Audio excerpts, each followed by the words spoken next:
All right, welcome back to another episode of Friends from Work. This is a podcast about all things in the Marvel Cinematic Universe, and it's a podcast that's hosted by me, Kyle Sconowill, and my longtime friend from work, Robbie Earl. I gotta be entirely honest with everybody, I feel like I got run over by a train. On a scale of 1 to 10, my energy right now at 8:30 in the morning is legitimately a 2.5. I have almost nothing left in the tank. So I need a little bit of grace today, if that's all right. No. No. And you had some medical issues too, so you're probably not feeling a 10 out of 10. But welcome anyways. Yeah, it's been this week has been wild. Not bad, but wild. No. I think our Loki plans are curiously in flux, so we'll keep people posted on when we can hopefully do our preview episode. But we are going to talk a bit about what we're looking forward to in season 2. So stick around to the end of this episode, which is focused primarily on Loki season 1. Yes. Where we'll kind of talk about what we're looking for in Loki season 2, which premieres, if you're listening to this when it releases, in 3 days. Right. Crazy. Absolutely insane. We say this all the time, but I need a little bit of grace if I slur more words than normal because of how I'm feeling, but don't take that as a lack of excitement for what's upcoming. This episode today is going to be 4 parts. Part 1, catching you up on a few news things. Now, you need to inform me of this. Is the writer's strike, I think the writer's strike's officially over, right? Like we're done. Like I can click the celebration music, or is there still some? I think you can click the celebration music. Let's go. Yes. Well, like I didn't know because there was a tentative agreement. Then they're like, well, as soon as it's signed the next day, and I don't know. Then I was gone, and that's my understanding is that it's done. Like we're resuming production on all this stuff. We're going. I don't know. So I think the last thing I heard is that because I haven't read the details of the. I don't even know if they had put out the details of the deal while it was still coming together. But I remember I saw it in the article where they talked about the tentative deal being reached, that there were still kinks to be worked out in terms of like when things would resume and in what way, which I guess makes sense. So I'm not sure that, like, it seems to me that the strike itself is over, but maybe the way things will resume is still under negotiation to some degree, but that could be totally wrong. I guess at any rate, it will probably take a second for things to get going. You can tell we're just so informed over here right now. Wow. Either way, I think it's at least at minimum another massive step forward for us as fans, for us as a podcast, and for these writers and studios, because as soon as we can resume some of this stuff, that'll make next year a whole lot more fun. I really don't want another dead gap of 8 months of all content for a little while. So that's great news. Secondly, as Robbie mentioned, Loki season 2 premieres on October 6th, but technically October 5th at night at 8 p.m. Central, 9 p.m. Eastern, and I couldn't be more excited for it. This is a really long story because, as you know, I've been traveling this week and some scheduling stuff, and basically I don't know if we're going to have a preview episode, having seen some of the episodes early or not. We're trying to work out a few of those details, but I'm not really worried about it because if it doesn't work out, it'll actually be really fun to just legit be on the same schedule as our audience back like the WandaVision days. So maybe we'll have a preview episode early next week. Otherwise, man, Thursday night, Robbie and I will be watching at 8 o'clock. Friday morning, Robbie and I will be recording. And then on the following Monday, every Monday during Loki, we're going to have our full breakdown ready for everybody. You know, watch it yourself, enjoy the weekend, think about it, and then come back and listen to our takes on it on Monday. So that's going to be the new schedule, and it's literally starting this week, which is why today's episode's perfect. I got us an answer on the writer's strike question. Okay, good. I love this. So apparently the deal needs to be ratified by the union's members. So I think, I guess leadership, this is what they were able to put together. But there is going to be a vote on October 2nd, and I guess again on October 9th. And once it's ratified, I think we're good. Fact checking Robbie is becoming my favorite Robbie on this podcast. Last week, you had a book to actually reference Taika Waititi's quotes, which is such a pro step up. And this week, you have a Loki book. And now you're fact checking live at like 1 a.m., but I did get through it. Oh, wow. Because Robbie had texted me that you were nervous you weren't going to get. Yeah, wow. Look at that. Oh, they have some cool high-res images in there, huh? Dude, I know, that's what I'm saying. I've looked at, like, sometimes I look at it's, whether or not it's your thing. These are fun, though. Like, all these stats where it's, like, breaks down, like, the screen time that Loki's had, like, across the entire MCU. Oh, wow. It's some fun stuff. Yeah. That would be my kind of thing, even though I don't read. Yeah, I think you'd enjoy it. It Yeah, actually, it's almost like it's like the assembled episodes, but kind of put into book form. But that also means you have the chance to get different kinds of information, and which is why I think I'd like it. Yeah. Mm-hmm. Okay, so we had a chance to record 3 really fun throwback style episodes this last month. We are rewatching through the MCU in the off season of Loki, and we watched Eternals, Moon Knight, Thor: Love and Thunder, and then today Loki. But those last 3 episodes were particular fun because Robbie and I have a soft spot for films that get a little bit blasted by people at first, and then we really enjoy finding the beauty in those movies.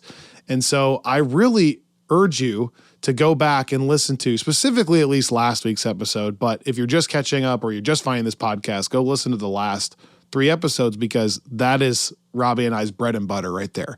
So catch up on those, but also it gets your mind kind of framed correctly for what we're about to do now this next month. Go ahead. Sorry.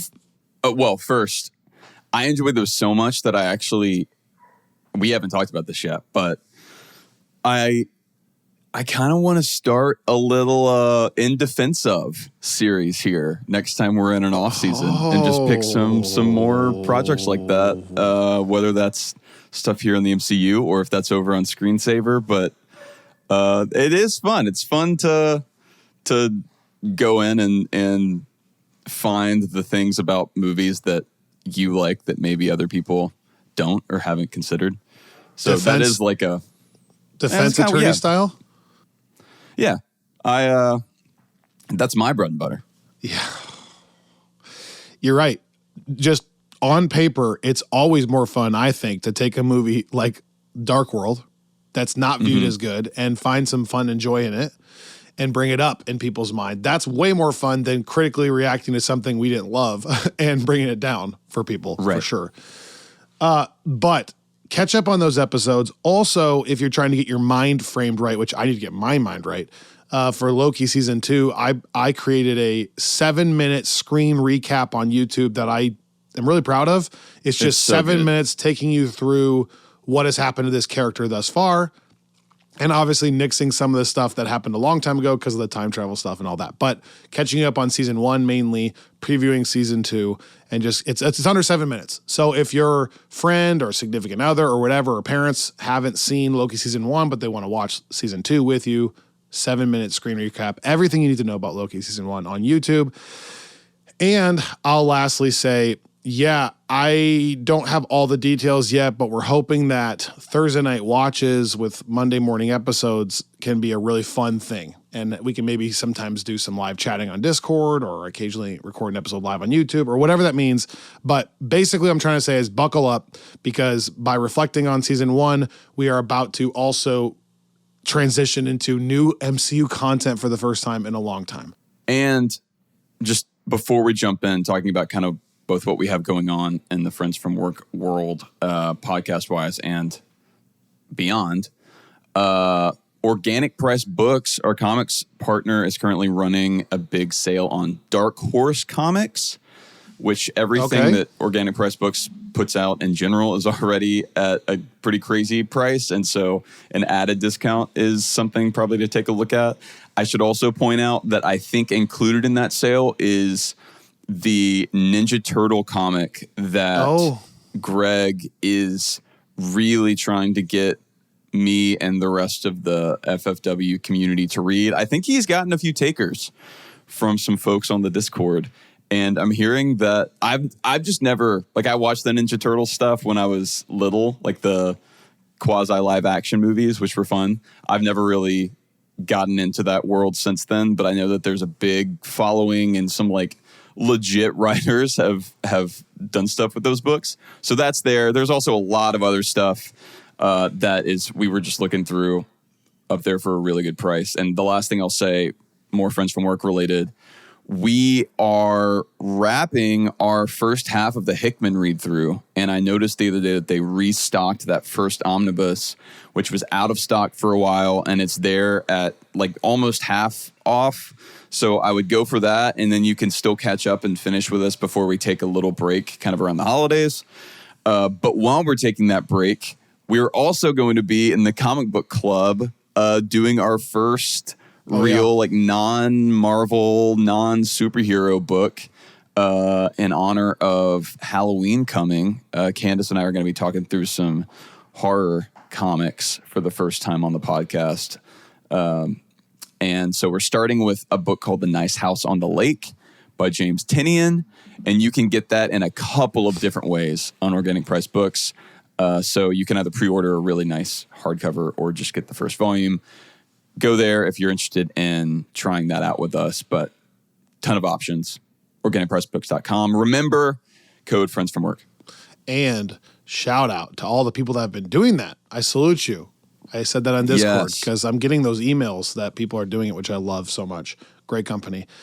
Okay, part 2 of today's episode. Let's talk about what works. What worked especially well on your rewatch of Loki season 1, starting with the ending.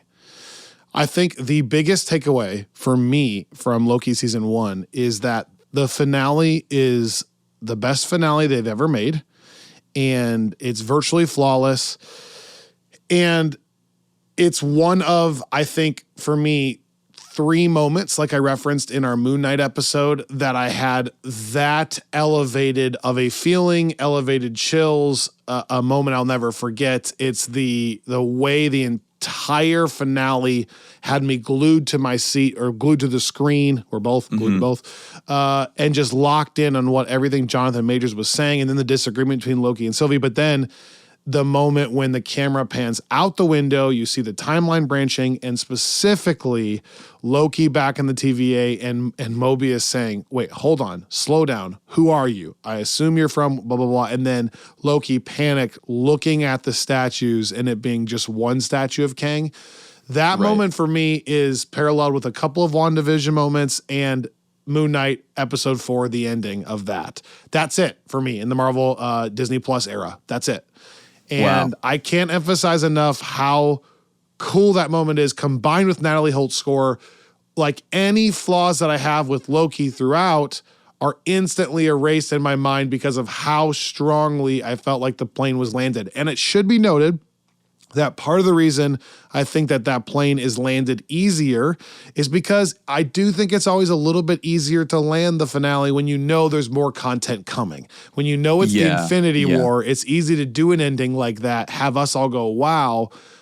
It's a little bit harder for a show like Moon Knight or WandaVision, if you don't know they're ever going to make more, to fully end the whole thing in whatever it is, 4 hours of real runtime.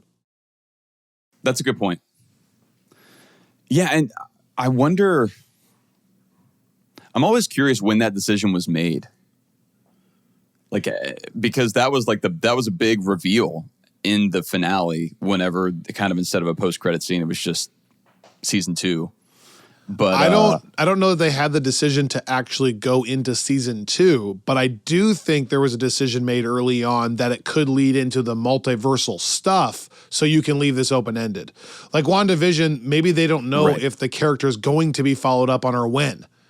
Right. Although they did the Doctor Strange things. That's a bad example too. Maybe Moon Knight's the better example of and WandaVision's also different because they were like that was the end of that story.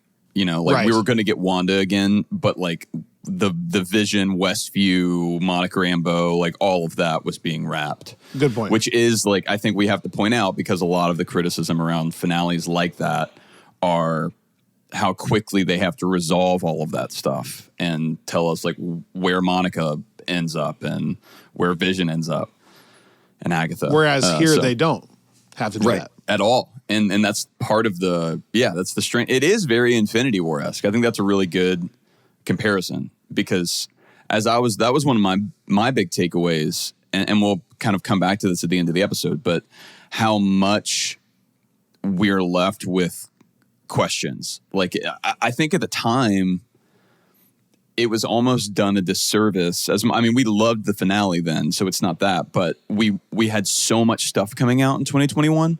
Like, it was Loki I think Black Widow came out like week 4 or 5 of Loki, and then we had WandaVision prior, just around the corner, and like like Eternals and Shang-Chi and No Way Home and Hawkeye all that year. So it was like, Infinity War came out. Insane. And we had a while to be like, oh my gosh. Like, even Ant-Man and the Wasp was even several months after that. And that there was a lot of anticipation there just to get any follow-up because of Infinity War. And which is why that post-credit scene is so powerful. Right. But here, now that, we're finishing this portion of the rewatch, and now that we have had this kind of break from MCU content, I think it was the first time I was like, man, yeah, we've got some legit cliffhangers here. And so I'm excited to talk about those in a little bit more detail. But I think that's a really good point about what makes this work particularly well.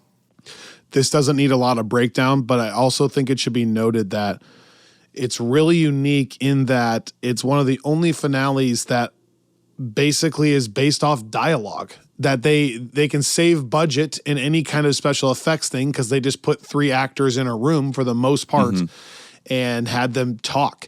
And it's crazy that I can leave feeling that glued to my screen when so much of the episode is actually just exposition. Once they meet Jonathan Majors, he basically just talks to them for, I want to say, 17 minutes of just kind of explaining why he's there, why they're there, what should happen. And so how they pulled that off, how it works, I don't know. Props to them. Well, yeah, absolutely. I mean, that's one of the things that makes this finale so unique to me. But I also thought, in reading up on this, I noticed it as I was watching it. Candace and I were talking about it, and then I kind of saw this reflected in the interviews with the folks on production. But this is one where they really tried to build out as many sets as possible, and I think that also shows. And so they tried to really, Kate Herron was talking about trying to save the visual effects work for creating things like Alioth that you obviously needed that for, and basically free up the VFX team to focus on that stuff and not creating environments. And so I do think that like the TVA is so well imagined, and it's just like all the scenes there, it has this, it feels like tangible in a way that I think not all Phase 4 projects have, and we've talked a lot about that. But I like that decision, and I like that there was an intentionality there, because, I think that that's the way you almost have to handle it with these Disney Plus shows. And we've talked about that in other series, but it's like whenever they just know to pick their battles, and like how much of a budget you have. And if you really try to lean into like trying to make it look like you're making an MCU film, I think that's where these have fallen short. But if they know how to do that strategically, it holds up really well. Well, and it works on both sides, because in turn, Alioth actually looks pretty great, in my opinion. And the way that Richard Grant's Glorious Purpose character is doing the Asgardian buildings, like all that looks pretty good for all special effects, clearly. So I agree with that. I also want to highlight, just for me, I'm going to isolate one person. Owen Wilson's acting And the Yes. fact that Owen Wilson is in the MCU and the fact that Owen Wilson is now on board with doing more stuff. I saw a couple of cool TikTok promo videos where he just talked. I mean, I heard him specifically say, I really thought I would like my time on Loki season 1. I didn't realize I would love it as much as I did. So I want to do more, which obviously as a fan and loyal to the MCU, I just love hearing that. Like, I like people wanting to be involved more because it was so much fun, all that. But also just for my personal preferences, he's like a perfect person to have involved. He's my sense of humor. And I just really took note of his acting this time around, his comedic timing, but also his dramatic moments. I like when he gets frustrated and angry, the moment where he says, I can play the what is it? The tough Heavy notes keys. too, heavy keys too. Yeah. And then specifically, even when he's about to get pruned and he's talking about the jet ski, like that moment was legitimately moving for me. And so in summary, Owen Wilson is a massive highlight of this show. Yeah. I the little micro expressions that he has, they work really well, especially in the context of a series that is so based on these big dialogue moments. I think that the chemistry between him and Hiddleston is in some ways unrivaled. Like, I don't know that we've gotten, because we've talked a lot about projects that have tried to do the buddy cop thing almost. And I know that that's not quite what this is, but it winds up becoming that. And I think it's like this perfect, Waldron was saying that it's this, Mobius is the hero in a show about anti-heroes, like the kind of classic, like, good guy trying to do the right thing, but he's got like that little bit of mischief in him, so he can really like meet Loki where he is. He's almost like a fan of Loki in spite of himself. He says that. And so it's like that you see them kind of coming towards each other and meeting in the middle. Just a really interesting dynamic. And above all, the fact that he's kind of like a civil servant and surrounded by all of these, like, he's talking about bringing in vampires and gods and titans, and it's like his mustache. It's just the whole, obviously Mobius is a character from the comics, but I think that the way Owen Wilson embodies that character, so much of the heart of the show is in that. I also just love that style of humor. The under your breath comments, like it's like the Bateman, Will Ferrell, Steve Carell, Robert Downey Jr., like that kind of thing. Like, for example, the sequence, which is in my screen recap, of Loki explaining, the Asgard with the salt, and like just all the faces and comments under his breath, like the Hulk is salt. Come on, no, don't do that. Like, that stuff all just makes me laugh. That feels so much like Bateman to me. Right. Or Vince Vaughn, honestly. Like, that's the dynamic they kind of have together, which is so fun. Anyway, so that's another highlight. Something else kind of big picture that I think works here. I love that you never quite know where the show is going while you're watching it. Like, I was not that excited for this when it was first announced, I remember. Me too. And I guess kind of two things I want to say about that. One, I think it's crazy to me that I am now as invested in this alternate version of Loki as I am, because I was like, I've always really loved Tom Hiddleston's performance, particularly in like the Avengers movie, but I was never like a diehard Loki fan in the first place. And then you and I were both like so into the way that his story ultimately concluded in Infinity War that I thought that it was messing with a good thing. And so on the one hand, they have kind of proven me wrong when it comes to, can I care about an alternate version of a character sufficiently?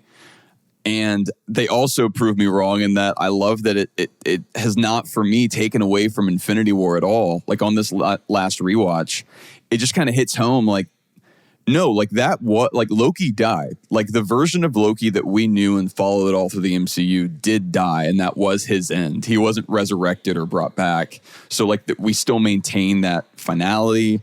And I just think that the way that they were able to handle all of that was really impressive on a big picture, slightly more granular on an episode by episode basis.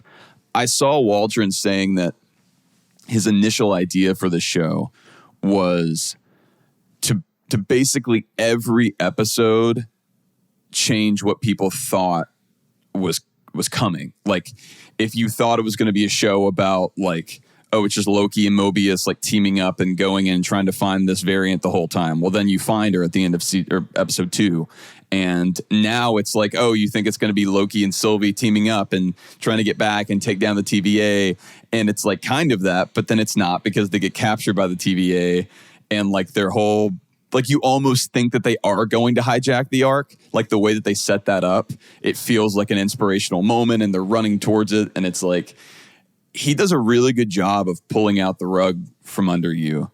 And so it's just, I think for me, one of the big what works for this, maybe the biggest one, is just like the constant surprises and the exceeding expectations, but also just like leaving you in suspense and in the dark. And that's what I love about the way the first season ends, like we said earlier. Totally agree. I'll add that on the first point, yes, I also wasn't super stoked. So also just we got to give props to the team because they did get us invested. So props on the actual execution of it too, because now I do care.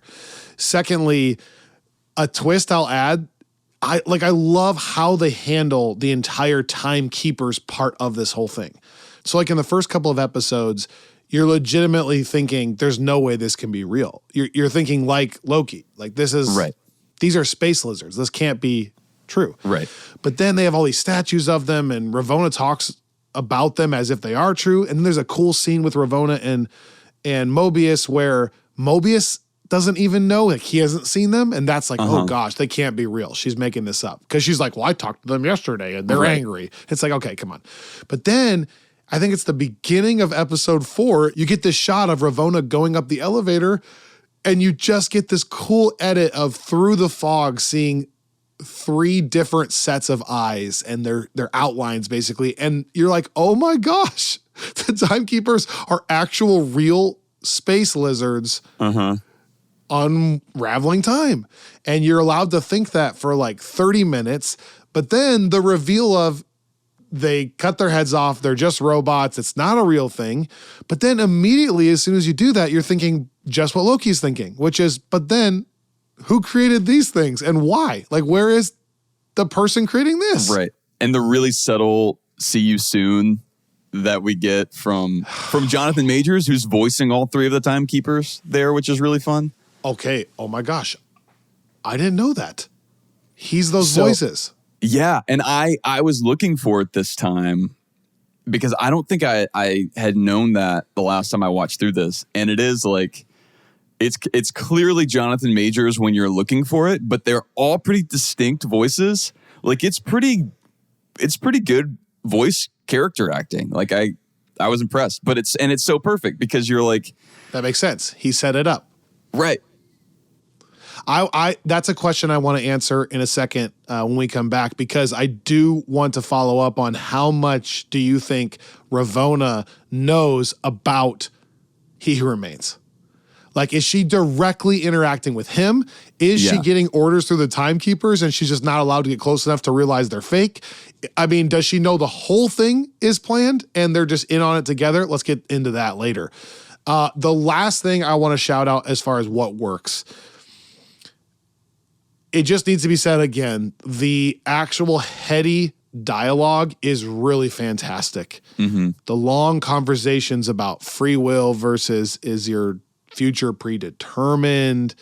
Where are you from? Does it sound ridiculous when you meet someone from something else? Like, you know, that whole conversation, the conversation, obviously, like we talked about with He Who Remains, and just in general, Owen Wilson's character Mobius having to wrestle with, maybe I am a human from this, and what does that mean? And if I can go anywhere, what does it mean for the end of time or the beginning of time? And like, does it all matter if you know the ending? And, you know, like all of that stuff is just really heady psychological stuff that I really appreciate. I'm so glad that you brought that up because I was going to forget. But that was like one of my biggest takeaways, especially watching the first episode as I was getting back into this. We were so caught up at the time in trying to figure out what this meant for the MCU and how it impacted the kind of time travel the system that we had seen set up in Endgame. And which there's nothing wrong with that. But now that we can kind of back up and have a little bit more context, the way that they tackle that question of predestination and free will is so impressive to me. Yep. Because I remember one of my first things that kind of troubled me, and I think you and I talked about this on the podcast at the time, was we feel a little bit like Loki. Like, okay, so did everything that happened in the MCU that we were so invested in, we're now finding out that was orchestrated by He Who Remains. And so does that kind of lessen it a bit? And I think what I love, and this is, I guess, obvious, but I'm just now reflecting on it more because it wasn't obvious at the time. It's not that. It's not that He Who Remains is making people act a certain way. It's that he's just eliminating any one or any timeline where that isn't what happens. So it's this, like, it is predestination and that's the only thing that he would ever allow to happen. But it's also free will, and that what happened was the choice of each of those characters. And it's a really, like, that's a nuanced thing for Waldron to be able to get across just in that first episode, when he's also introducing so many other elements.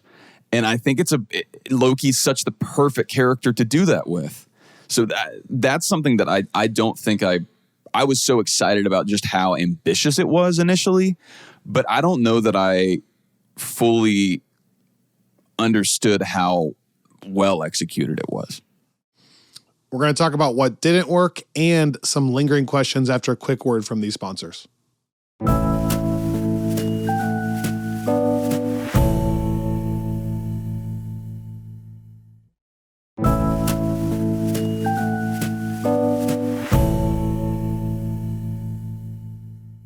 So a few of our listeners are going to have to earmuff it here.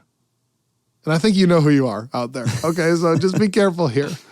I'm going to point out a couple things that I don't love, and I know for some people this is their number one Disney Plus show ever. Some people, at least, their best Marvel show. Okay, I love the finale so much that the finale and probably the first episode, like a giant U-curve, do so much heavy lifting in my rankings that the last thought I have is always the finale, so it goes way up in my preference rankings.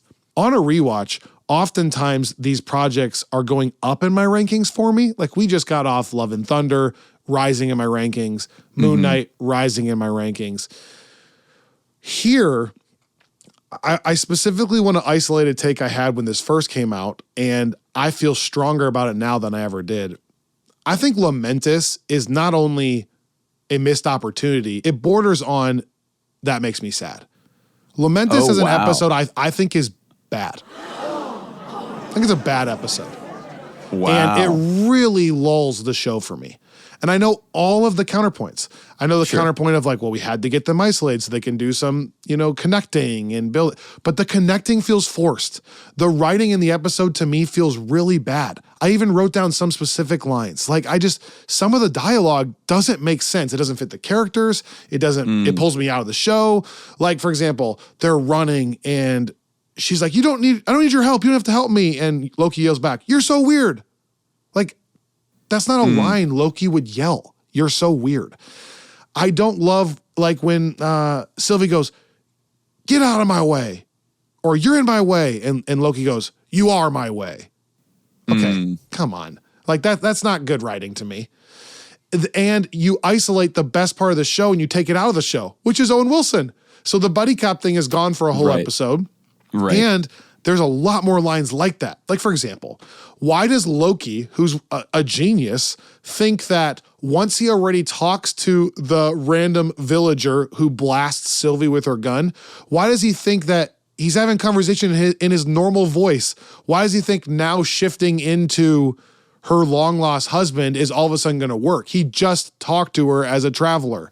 There's stuff like that I'm like, there's just so many loopholes, and it is a massive detour just to get long bits of exposition that aren't working for me. I have a hard time sticking with the episode. Like the dialogue about love and Loki getting drunk, and like it doesn't. Yes, there are some redeeming qualities. Like it's fun to see him smash the cup and go another, or reference things on Asgard, or find out that he had a special relationship with his mother and other versions of Loki maybe didn't. All that stuff is cool. But like there's just a lot of it that I feel like we're like wasting time. I think it looks a little weird with the green screen Lamentus stuff in the background the whole time. It feels a little soundstagey. The end chase where it's not soundstagey, like where they're actually building those sets, and I've seen that and they assembled, that's cool. Right. But all of that happens for them to then just get picked up in a portal and go back as if none of it happened. The whole thing feels a sidetrack, and not only is it sidetracking, it's just not well done. So I know that's the hottest take ever. Greg hates me right now. Like he oh my gosh, he's so angry. But I've heard all the arguments. I've heard them. I just don't like it. I don't like it. Fair. There you go. Okay, yeah, so sorry. Well, that's the biggest drawback for me. Sorry. No, I mean, I enjoyed it this time, actually. I noticed some of those things. I don't think it's the strongest episode of the series. It's probably the weakest. But I also think that some of those moments I have gone up for me, and again, it's hard to gauge whether that's just familiarity. And we could get into each one of the kind of the ways I would no prize some of the possible plot holes there. But again, I think that we have talked about that episode has been talked about a good bit, to your point. Yeah. So you have heard the arguments, people have heard the arguments for it. I think that it is the more, for me, part of it is now that I know the Sylvie character from the other episodes, when I go back, I think I appreciate those interactions more. I do think at the time it was a little like, it was just let's go. Let's do something. Yeah, that's what I think. Well, it was hard to me a little bit too, because there's such a sinister vibe to that variant, and then to go kind of straight to the sort of their quarreling thing is a little bit of a like take bickering. The air out of the. That's the thing. It's like bickering. It's like petty. Right. And I'm with you. Like the shot prior is two things. She's taking over people in the store, and it's kind of creepy and it's dark, and like the first shot in the first episode when you can't even see her face, she's just wearing like a hood and she's lighting people on fire, and like that is so sinister, and I love that part of it. And then all of a sudden, fast forward like an hour later, we're like joking about like, well, good, now cut your heart out. I just don't like the dialogue. I don't like them being petty. Like my mind's too strong. I don't know. It just all feels forced to me. Yeah, no, that's fair. I would say that because I don't have a ton of what doesn't work stuff about this show. I think it's clearly top tier in the Disney Plus world. There are moments, you've talked about some of the outside the main cast characters, and maybe even some of the more minor characters in the main cast. So we don't need to get into that a ton, because I think that's something else our listeners have heard us get into. But even some of the moments, like story-wise, like and maybe it's because of the execution, but I have never loved the Sylvie talking to Loki through random people at the Roxcart store. It's just it doesn't. I don't know. I like that part. I like that part. See, I don't like the big guy with like the Southern accent, and then like the store employee that's like, oh bless. It's just like, you sound just like him. Oh my gosh, was that you? That literally sounded like you did it. That was the exact tone of voice and everything. it always just makes me like, ugh, like it's not bad, but it just, I don't think it is the story choice, because I like that she's able to basically distract Loki and then also be setting the charges in the background, and it makes for a good reveal of her. So like, I think I like the story element. I think it's just, I wish that they had picked different kinds of people for her to like, I don't know. It feels a little cheesy to me. I like it. Wow. Well, I like Lamentus, Kyle. So yeah, no, that's okay. That's what I'm saying. Hey, safe space. I don't know why I like it. I just like the creepiness of it, I guess, as far as you don't know what's going on at the time, especially. Right. But yeah, I see what you're saying. I have one last hot take. I mean, crazy hot take. It's kind of two parts. This is so hard to explain. I love the show. I think it's top tier. I have it as my preference number 3, critic number 2. So that's the disclaimer here. I think the finale is so strong that some of these things I'm saying get masked for me in my memory of the show. And this is maybe the hottest take. We talked about how they did get us invested to this alternate version of Loki, which is true. For me, I would say that all is about 80% true. I still, after multiple times watching the show, leave feeling a little bit like, I don't know that I love how much they belittled the Infinity Stones, as an example. I also just don't know that all the performances get me bought in and invested very much. Like, there are multiple scenes where I think to myself, I'm watching, I'm like, wow, Owen Wilson's killing it, and I wonder if he feels weird acting with a person that's not acting as well as him. And that sounds horrible to say. I think sometimes even Loki and Sylvie are doing some things that, whether it's the writing or whatever, that I don't know that it is even the best acting performances. There are moments for me that I'm pulled out from even the main characters.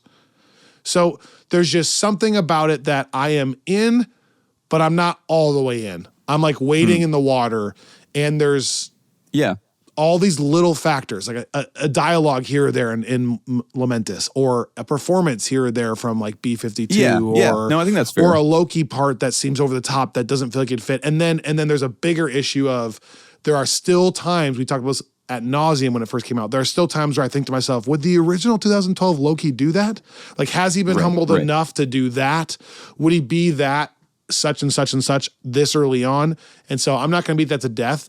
I just think for me, the finale is amazing. I'm never going to be as pulled in as I get pulled into WandaVision or Moon Knight. So let's talk about, you can respond to that, but then I want to talk about just a few questions previewing season 2. Yeah. Well, first, and I'm gonna drop this and then test your ability to move on. But oh boy, one, I do think in terms of just Disney Plus as a whole, I found myself thinking a lot about Andor on this watch, in part just because these are shows that I think are often in the conversation for the best Disney Plus projects. And I still do think that it took me a while to get through Andor, because I was not hooked immediately. Like I wasn't invested immediately, just because I wasn't like, I have to see the next episode, which is always weird. Like, I came away like, wow, that was almost perfect. And I kind of have nothing out, like that. It feels like a step up quality wise, but I also wasn't, I don't know that I ever felt like I feel at the end of some of these Loki episodes until we got to like the back half of that series, when things really start to ramp up. So I do think quality wise, just consistency, it is not quite top tier, but I do think that, like we've always said, the highs are so high. Mm-hmm. But I also just want to say on the WandaVision front, and this is about Loki, not about WandaVision, but I just think that, careful, I think that WandaVision in some way, for me, gets graded on a curve, because what it's doing allows for a level of like cheekiness and even cheesiness because of the sitcom format. Now, I think you could push back and look at like episode 8 of that series and show that when they're not doing that, it can still hit like 100% of the time.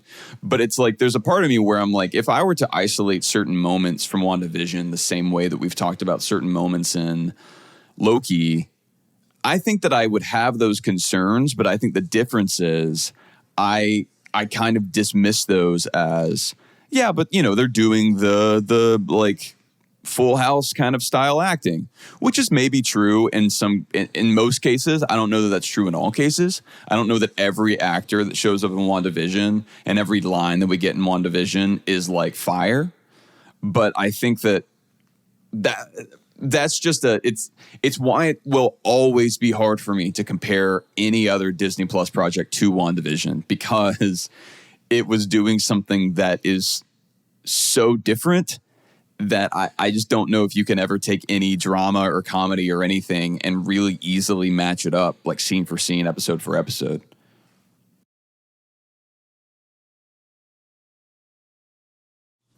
You are testing my ability. Look, all I'll say is, for me, it's not a objective thing. I'm saying subjectively. From my experience, I get pulled into WandaVision and I sometimes get pulled out of Loki. That's all I'm saying. I'm not going to go on a huge, argument of why it's so much better or any of that. But emotionally, I'm not as connected. That's all. No. So for whatever reason, all the factors, that's where I'm at. Okay. Anyways, there are things that really do get me connected, and some of those things I want to talk about. I specifically want to know, what do you think? How much does Ravonna know? That's one of the biggest lingering things for me, because she's going to be in this new show. Let's start there. Because I watched the whole series again, and I left thinking, I really don't know. I think she knows the timekeepers aren't real and that she's kind of just going through the drill. And maybe even Kang's character communicates with her for real through the timekeepers, maybe like via a microphone. Maybe that's how maybe she's never seen Kang's face, even though she knows the timekeepers are being like manipulated, Wizard of Oz style. But I want to know how much she knows. Are you talking about in the course of the show or at the end? Either. Is all of it like put on by her, or is she learning? I think she's a true believer throughout the series. And I think she is as shocked as anyone when the timekeepers are revealed to be fake. Because I think so. Because we get some moments in season 5 and 6, or episode 5 and 6, where it seems to be like she's wrestling with that. She's trying to figure out like what's going on and where she fits in. And so and it's like the conversations that she's having with Miss Minutes and even with Sylvie, like, I don't know. I get the sense that she's trying to play catch up. Now I think that what you just said is probably right. That especially. But pause right there. How much is she in on it though? Because like the conversation with Miss Minutes about the spaceship to the void at the end of time, they both know it's not going to work. So she knows there is a void at the end of time that they can't just travel to. So has she been there a bunch? I don't think so. Even then, I just feel like she's bluffing with Miss Minutes. I mean, I think she maybe knows something from the timekeepers that maybe things aren't totally what the TVA has said that they are, but I still think that I think that what's interesting about that character is she really believes in the mission of the TVA, even after she finds out it's all kind of a fraud. Like, she's still believing in it, which is why I think she's looking for a cause now. And if Miss Minutes, my take is that she tells her, like he is like passing along these instructions. And I always thought in that moment, she doesn't even really know who he is at first. And then once she realizes that there's kind of a way for her to continue on in the work she's been doing, that's when she jets. At this point, knowing that she's a variant, which I think comes as a shock, knowing like all of the stuff, I think it's like You think even that's a shock? Wow. Okay. I could be wrong. Me too. But I was almost under the impression that, like, for example, she knew she was a variant, but she's just putting this all on to keep the TVA going. But I don't know that either.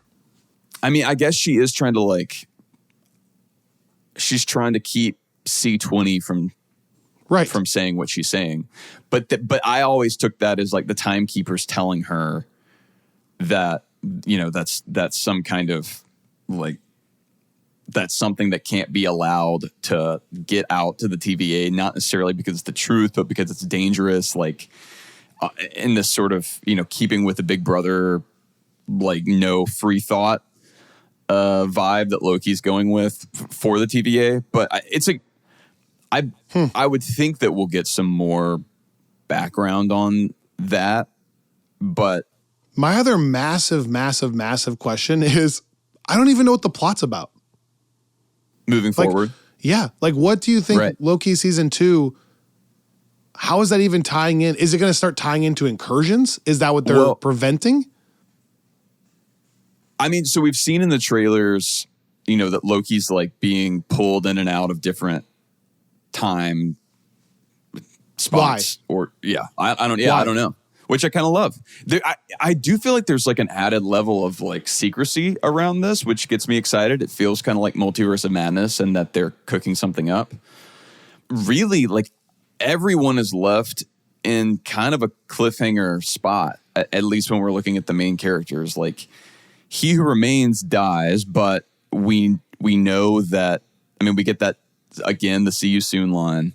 And then obviously we've seen Ant-Man Quantumania and all of the Kang variants there. And we know Jonathan Majors is coming back in Loki season 2. So like but I still don't know what all of that looks like, how that's going to play into Ant-Man. But I'm really excited to just get some Kang updates and some Ravonna updates, maybe in conjunction, because obviously, like we talked about when we had Kelly and Lansing on to talk about their Kang comic, that's the history there is that Kang and Ravonna are like romantically connected throughout the comics. So that has yet to occur. On the Kang front, really quickly, I'm just sitting here thinking, we've seen the one shot of him being Victor Timely, the scientific magician or whatever, and then Loki saying, "Oh, he's terrifying." So is that a version of Kang that is able to time travel and he's jumping in to interfere with wherever Loki is at in time? So that looks like, let's say, 1850. I made that up. But like it looks like that kind of era. Is he jumping in because Loki's bouncing in and out of time? Or is that just a universe where Kang was actually born in 1820? And that's not a Kang that's going to go on to be in the future and solve the time problem. You know what I'm saying? Is that just a version of Kang that's like 200 years before his time? So that my read on that is, and this is informed by the comics, I think every Kang variant is from the 31st century, I think is so. Like theoretically, there was a Kang born, right? In all multiverses, he doesn't get born until the 31st century. Like the origin of Kang is always, in the comics that he's born in the future, and then he has time traveling capabilities. Okay. And it's just kind of these different. It gets really confusing, and I honestly don't know that the MCU version is going to be a perfect overlay because they're making it a little bit more multiversal and less straight up time travel-y based on what we've. But regardless, yeah, I think that the idea, if we're looking at like Victor Timely in the comics and just different Kang iterations, is that he is in that time as Kang. I don't know that we can say he's in that time. Like, I don't think he's necessarily undercover trying to catch Loki. Maybe he is, if that's what we have going on. Like he's back there as using that as a way to get to Loki and or Mobius, or that's just like, that's part of that Kang variant's journey because he's going to go back in time and make himself into this kind of like wizard by using future technology to, kind of wow people in the 19th century. Okay, back to the cliffhangers for each person. Then Loki and Mobius are in unique spots because Loki is now back in the wrong TVA. Maybe there's something with, well, he went through a portal like normal, then the multiverse was broken. I still don't know why he would be time skipping. But then Mobius, remember, was going to go back to the TVA we knew and try to burn it down or whatever, burn it to the ground. Right. But there's multiple versions of Mobius now. Obviously. Yeah, see, I have no idea what's going on with Mobius. Like, obviously they are talking like they know each other in that post-credit scene from Ant-Man, but that could be that could be a red herring. Like, it could just be that Loki's convinced another version of Mobius that his story is true, but Mobius still doesn't remember it, or maybe he's like, I guess the Loki thing makes sense to me in that he is like, he's now like a straight up anomaly. Like, he's not really a variant anymore because the multiverse is like open, but he is like, he wasn't there when things were like reset in that TVA. And so maybe that's why he's being pulled to different places, because he doesn't really have like it's like a chaos because there's not one timeline that he belongs in anymore. Good point. But then, yeah, you're right. I guess there are, I don't know the effect that the multiverse breaking open would have on the TVA, because we've only ever experienced the TVA as the thing that keeps all of that contained. So I don't know if there are now infinite versions of the TVA. Good point. There shouldn't be, right? Because that was the one thing outside of all that. Right. But there obviously is. But there obviously is. But it was transformed. And I guess the idea is that I don't know if it's the Conqueror, because we've seen the Conqueror and Ant-Man, but a different variant is the one that set up the TVA. So maybe it's like basically it looks the same, but the difference is, instead of it being made by someone that's kind of coming from a benevolent point of view, it's someone that is more like militaristic, but it's still just the one TVA. But then it's like, this is when my head starts to hurt, because all of this is like, if it's outside of time, why would anything impact it? But then it did have to be created by someone that was inside of time. Oh, that hurts. That hurts. Yes, that right. hurts. Right. Like, at some point in time, he removed himself from time. Right. And then Sylvie stabs He Who Remains. Well, that version of Sylvie is theoretically still in the Citadel. Like, I don't think just by killing him, she should just transport somewhere, right? Right. No, and that's where I wanted to wrap, unless you had another like lingering question, because something I don't think I had really thought about was, Sylvie is like that. That's what's interesting, right? Like, we get back to the TVA, and through Loki, we see, oh, look, like, this is what happened. They killed He Who Remains, and now we've got all of these Kang variants out there. And so I think the assumption is, look, now the scarier version is in charge, but shouldn't it be Sylvie that's in charge? Like, wasn't that the whole, like, but maybe until another Kang came around and found her, I guess. Like, eventually, right? Yeah, maybe. That's the thing. Because I guess he was saying, originally the plan was like, I'm just going to retire and you can have it. But if you kill me, all of my variants are going to come out and make this like hellscape. And so I don't know what his thought was, like what he expected to happen to the TVA if he died. I know that he expected there to just be general calamity, but because it seems like the TVA in and of itself is like the bureaucracy that he's using to prevent the multiversal war. So if the multiversal war is now happening, what role does the TVA have? And I'm so curious if we're going to get back to the Citadel, if Loki's there or if Sylvie's there. And I think that could be a really interesting place to take that character, like to kind of get.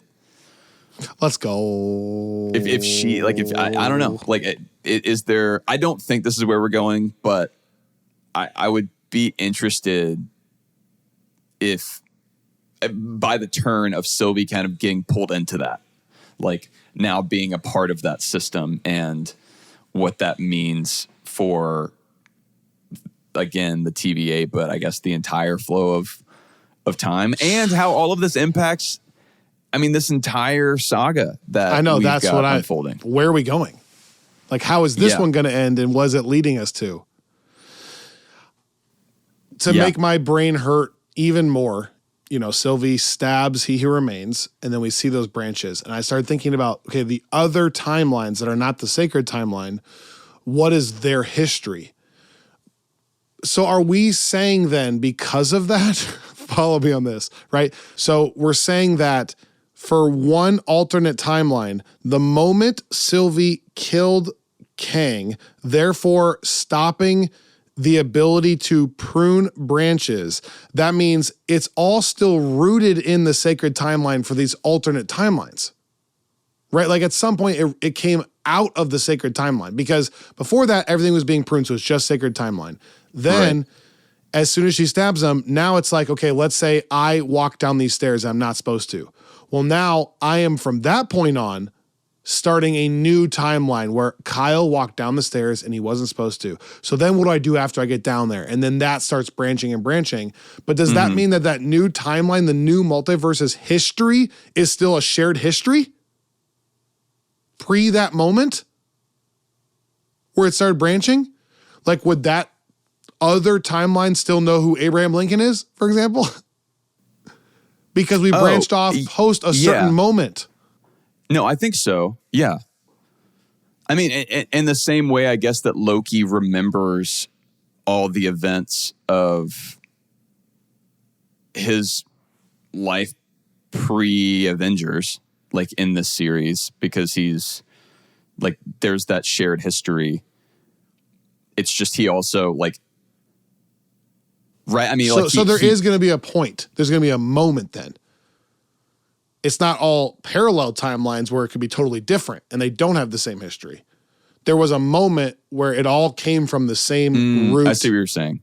Yeah, I mean, I think that's the big question for me with the MCU theory, because I don't think that that's the case if we're looking at like the comic book multiverse theory. Like, I think they're all over the place. Like, it's like, you know, that universe begins in whatever way, and then like life combines in whatever way, and like different species develop. And so I think, like, if you look at it from the Hickman point of view, yeah, some will look really similar, some will look totally different, have like different planets and different civilizations.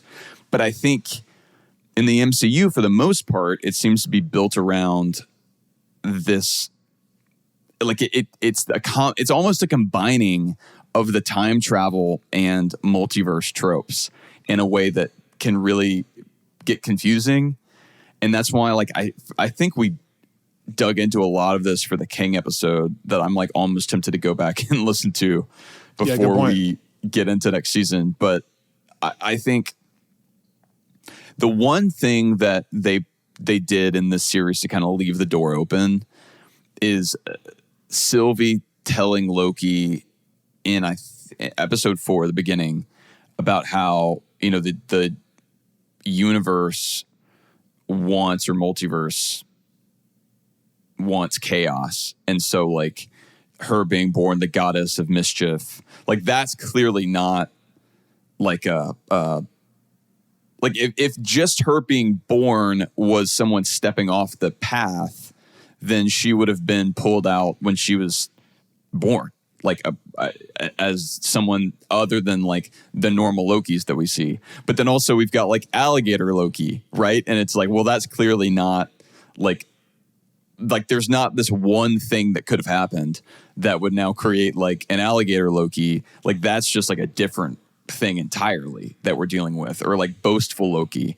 Like, I think that we start to get to, okay, this is not a like Loki took the Tesseract, and so now it's like everything that we saw except this one change. It's like these are different realities Seemingly. They're so far maybe through the branches, right? Like a tree, that now they're so far away from the root that, you can get an alligator. But I'm with you. It's not like one decision. Well, and then, but it's like with Sylvie, because like that's a question. Like, what was my Nexus event?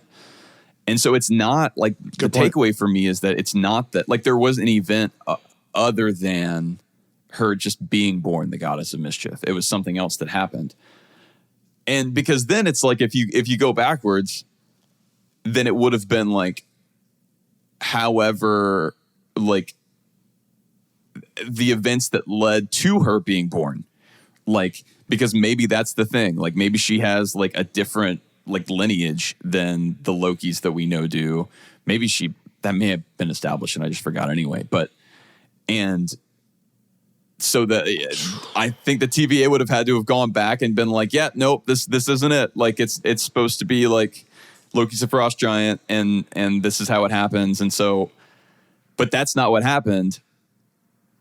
So I think that the MCU cheat code for it is going to be, a manifestation of chaos, like, the life finds a way kind of a thing. But we'll see if they dig into it more. I am like, that's a big question for me to see how this interacts again with both the Kang biography that we got in Ant-Man and the kind of multiverse introduction that we got in Multiverse of Madness. I love it. I have no idea. And we may literally find out in 5 days. So